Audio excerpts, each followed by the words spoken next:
The inaugural Eastern Khyrim Veteran Football Tournament, which kicked off on the 9th of September 2024, concluded on the 9th of November at the Pommura Football Ground. The closing ceremony featured a thrilling final match between the Meghalaya Police Veteran team and the Doloi Veteran team from West Jaintia Hills District.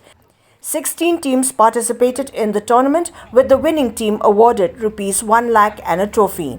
The Chief Executive Member of the Khyrim Autonomous District Council and local MDC, Pommura Football presided over the event as chief guest, joined by guest of honor Jonathan Same,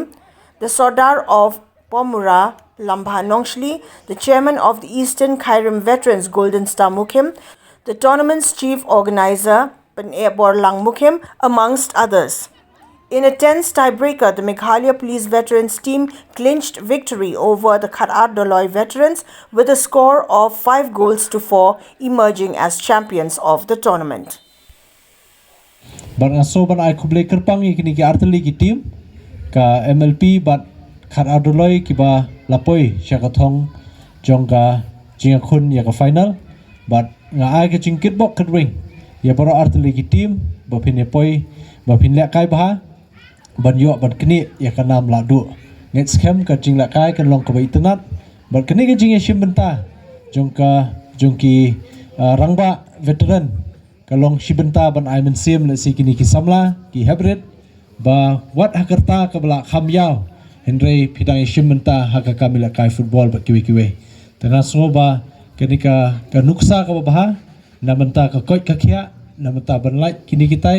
ka pangastom bat banyo kamet kababit babiang tena kaling chongaro asoban ai kuble kerpang ya shnong Pommura sardar bat ya ka kunhuni berkowe bat kermans kam banginang yo benya trelang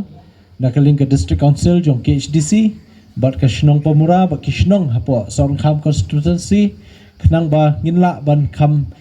pentulun yiki kam bat ban promote ya ka sports sporting activities ki pair la kalong ka football na ka cricket ba ki babun ki outdoor ba ki indoor games ki bangila ban perlong le se karensan ba ki we ki khna samla hapo ka shnong ba ka ni ka dong ka than chungi kin yo ban pau haki jila ka ba pair